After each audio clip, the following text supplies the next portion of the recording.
good morning, good day, good evening, good night, wherever you're dialing in from. Appreciate you dialing in for another one of our series. We're looking at Joshua, Judges, and Ruth. We're looking at session 2. It's called Amazing Grace, and we're dealing with a person that I did a video about earlier in this week, Rahab, and we're going to get into a little bit more detail in regards to the situations instead of the person, like we did in the last video. So to jump straight into it, because we got a lot to cover today, we got 4 pieces to this. Understand the context. The time had arrived for Israelites to enter the promised land. Moses had died, and the Lord had prepared Joshua to lead the people into Canaan. He also promised to be with Joshua just as he had been with Moses.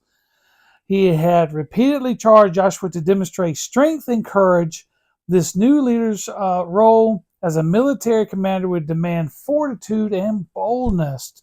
To take the promised land, Joshua initiated a policy of divide and conquer. His plan was to conquest begin the central campaign, followed by southern and northern campaigns. So yeah, he was going across the Jordan, and he was going to start with Jericho. So obviously he sent 2 spies in there to kind of see what's going on with the people, scout out the situation, the lay of the land, and get an idea and report back. As with any military command, they would want some kind of knowledge in regards to what's going on in front of them, whether it be the terrain, the people, all that kind of stuff, right? So these 2 spies were sent in.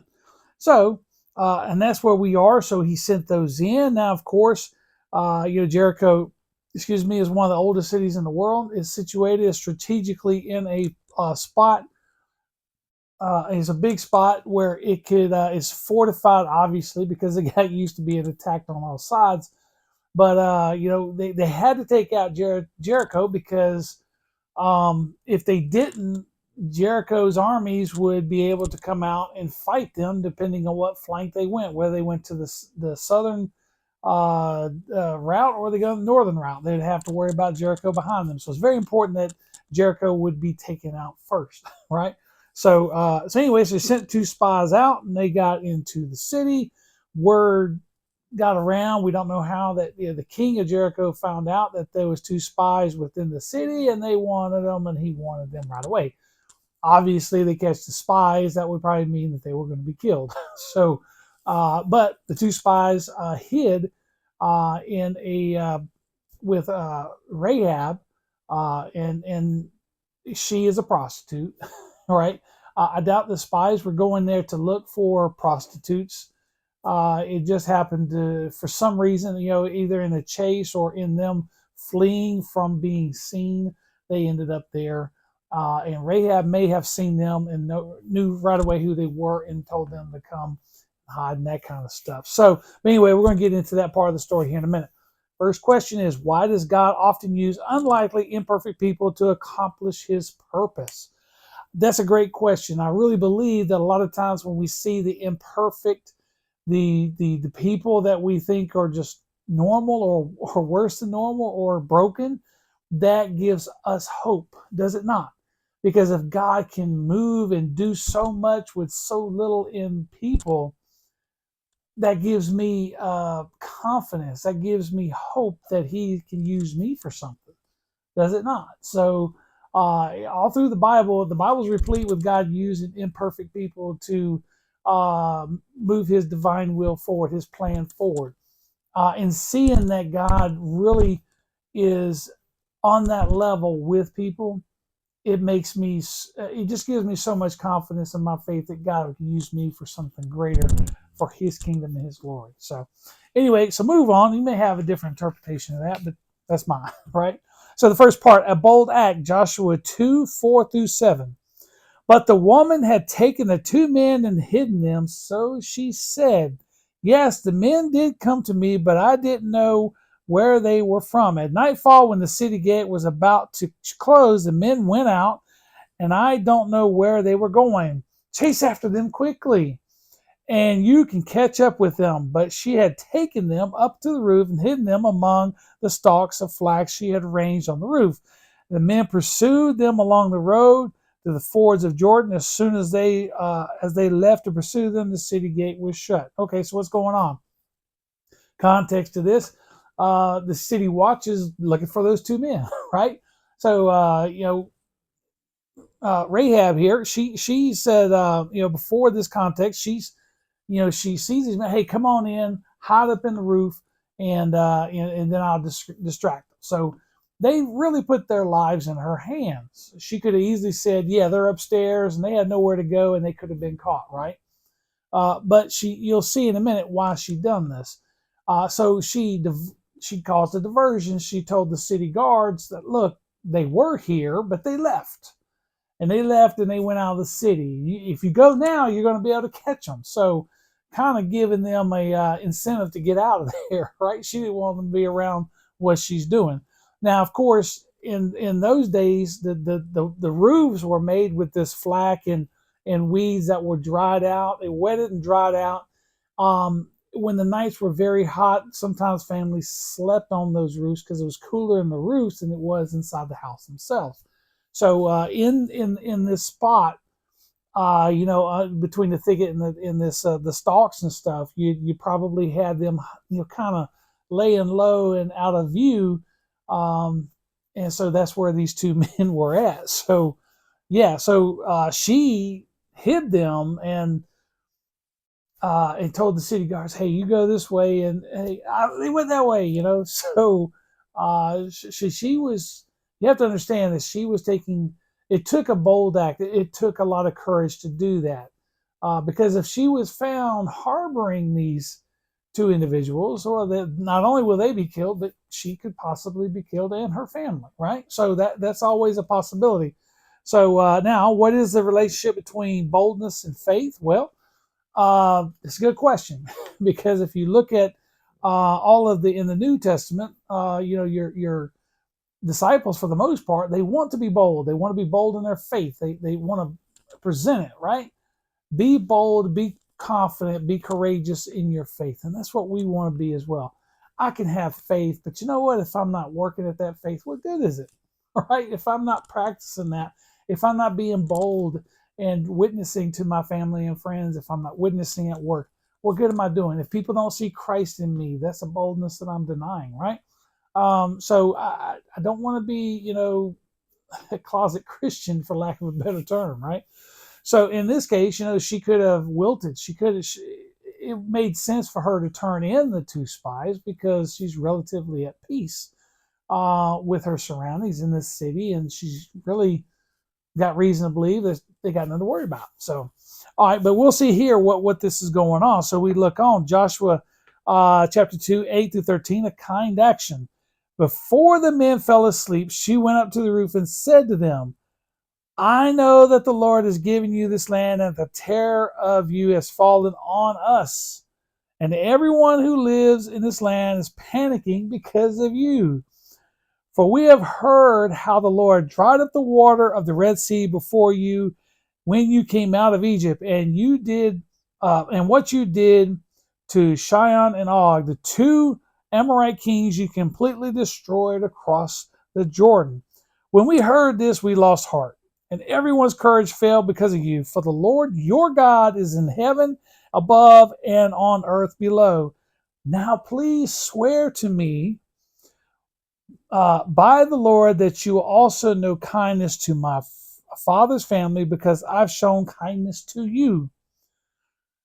Give me a sure sign that you will spare the lives of my father and mother, brothers, sisters, and all those who belong to them, and save us from death. Wow. Okay. This young lady, everything in Scripture points to her being a prostitute, right? So now some scholars would try to say, well, she was an innkeeper because of the importance of who she will be in regards to the lineage of Jesus, and I talked about that in the other video. But everything points, even in the New Testament, the disciples point to her being a prostitute, which would only reflects on God's great grace and mercy that He would take this kind of woman, a pagan woman who is a prostitute, and use for His name and glory, right? So it's amazing. Now look at her testimony. How many of us have this kind of testimony? And look at what she is saying. We've heard this, we lost heart. Your God is in heaven above and on earth below. Their reputation has preceded them.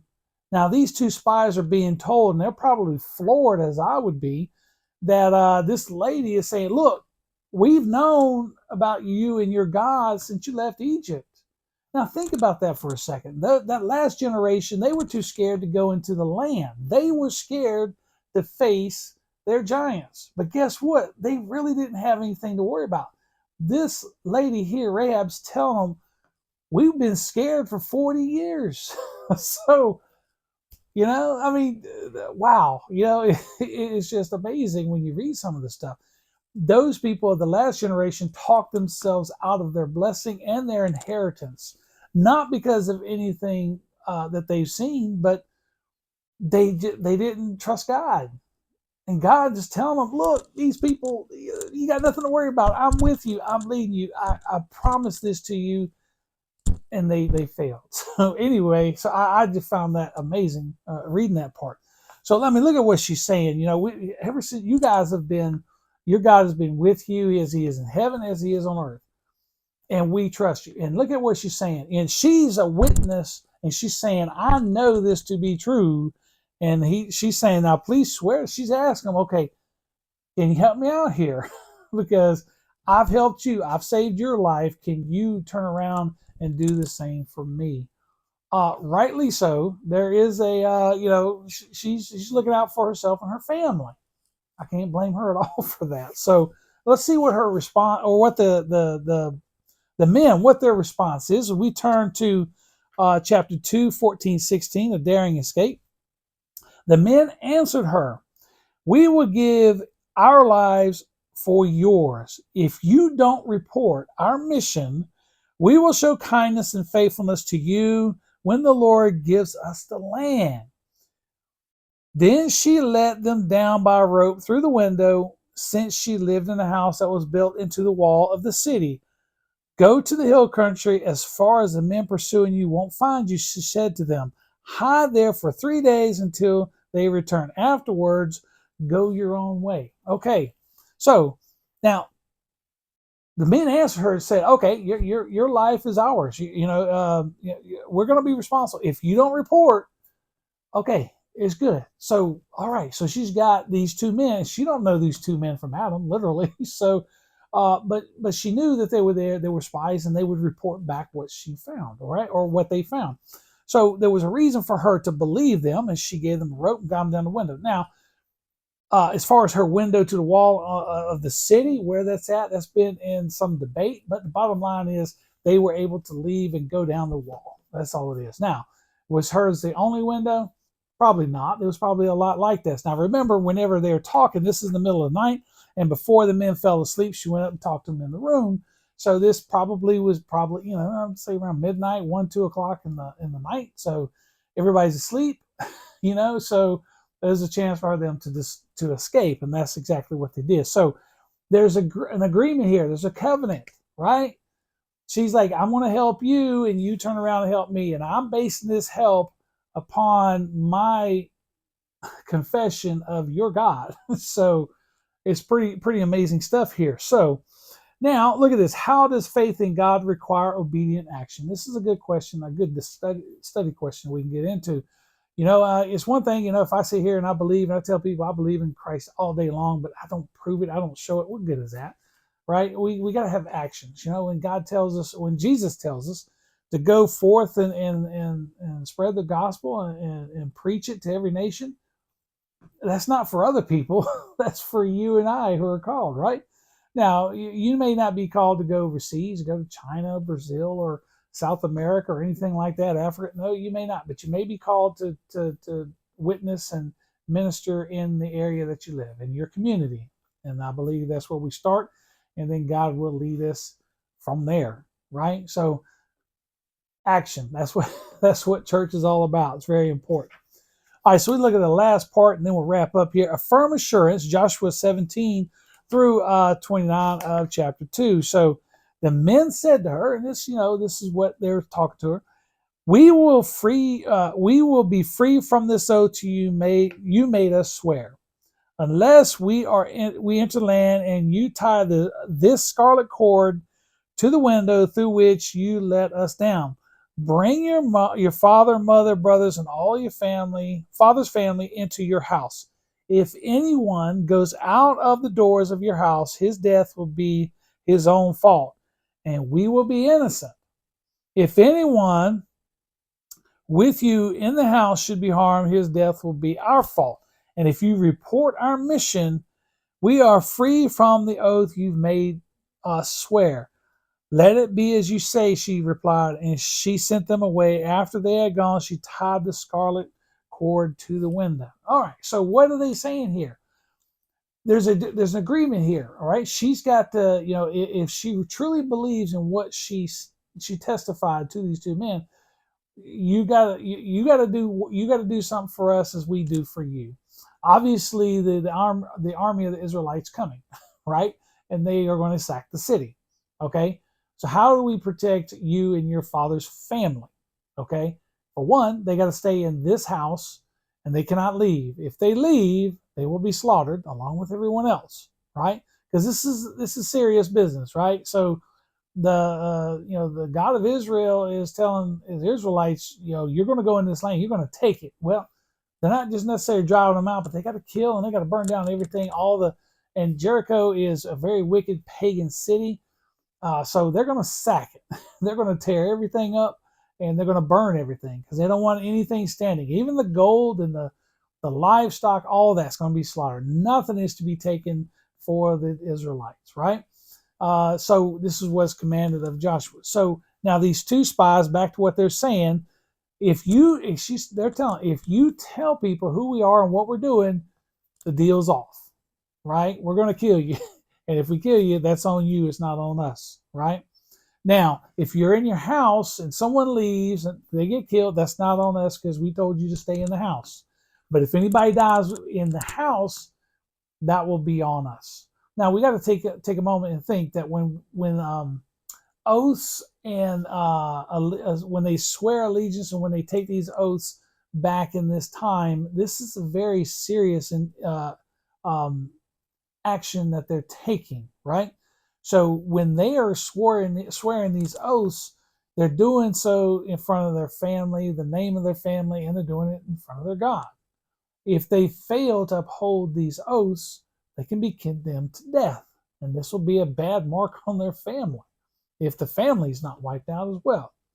So, the giving of an oath is a serious matter, and upholding that oath is a very serious matter. These two men will go back to Joshua, and they would tell him, "Look, all the people are afraid of us. Their hearts are melted. They're no good.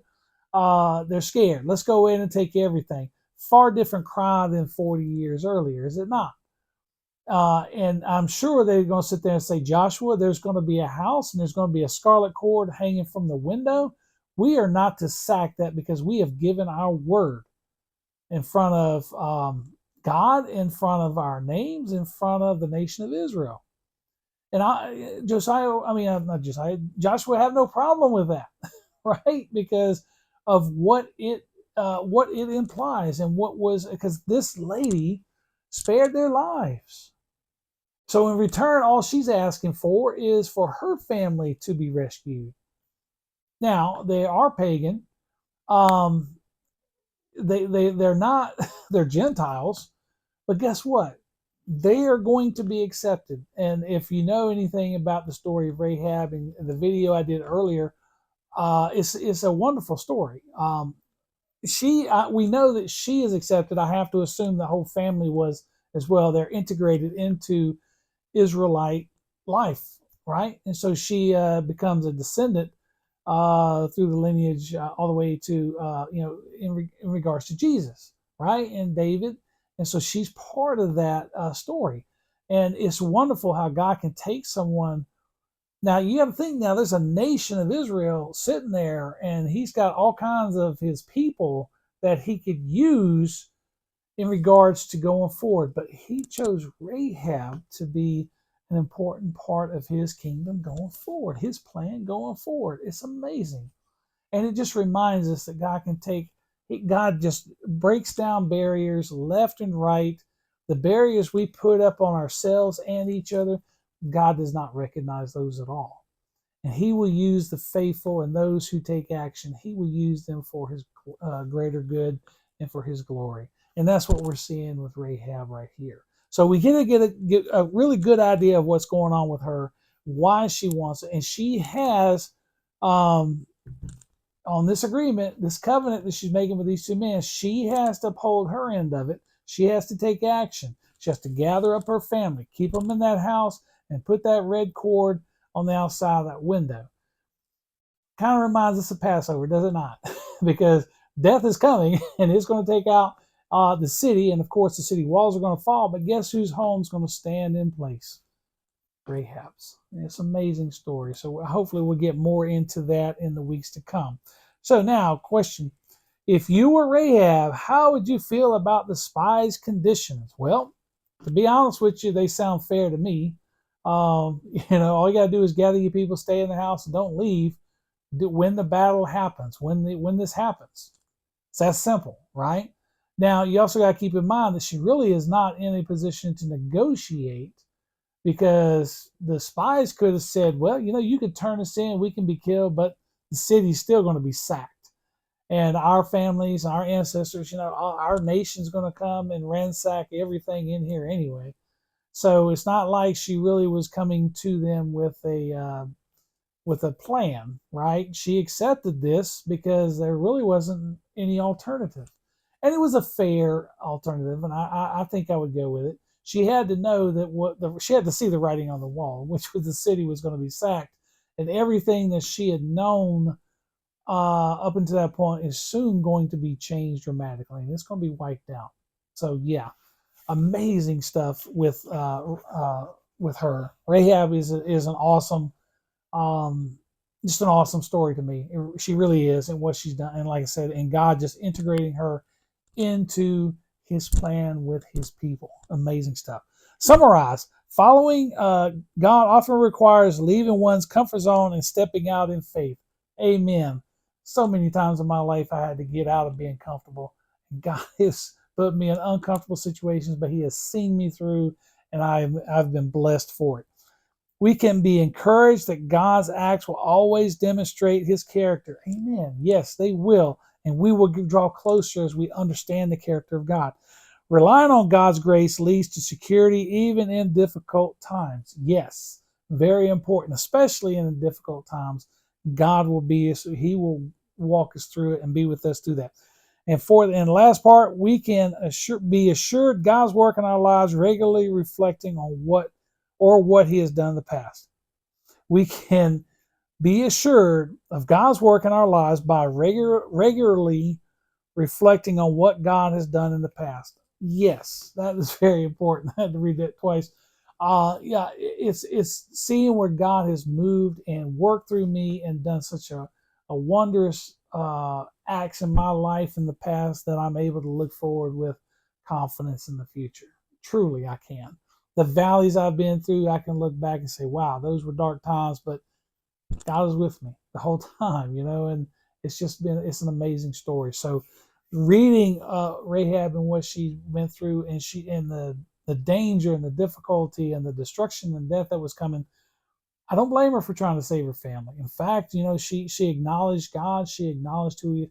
That's what we have to do we not? So she is a wonderful example of us as Christians and what we need to do in the face of difficulty, in the face of adversity, and the actions we need to take. We need to trust God and his word. Bottom line. Okay? Thank you for watching as always. I appreciate you dialing in. If you have any questions or comments or any insight, please put them in the comments below the video.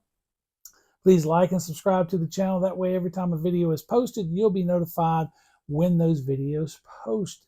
And we'd love to have you here at Webb Baptist. We meet on Wednesday nights. Right now, during the summer, we are meeting for our Bible study on Wednesday nights around 6 o'clock. And then, and we have a place here for all age groups. And then on Sunday morning, we meet for our Sunday School Connect groups around 9:15. And we study these lessons here. And then we go into the sanctuary for our worship hour. And we'd love to have you here as our honored guest. If you cannot make it to Webb Baptist, please, by all means, get plugged into a Bible-based church wherever you're at and see what God has in store for you. I guarantee you, He's got a plan for you, and He's got a family that's going to love on you and be a blessing to you as you will be a blessing to them. Take action in your life, take action in your faith, and see where God's going to lead you. And I guarantee you, you will not be disappointed. Okay? Till next time, take care. God bless.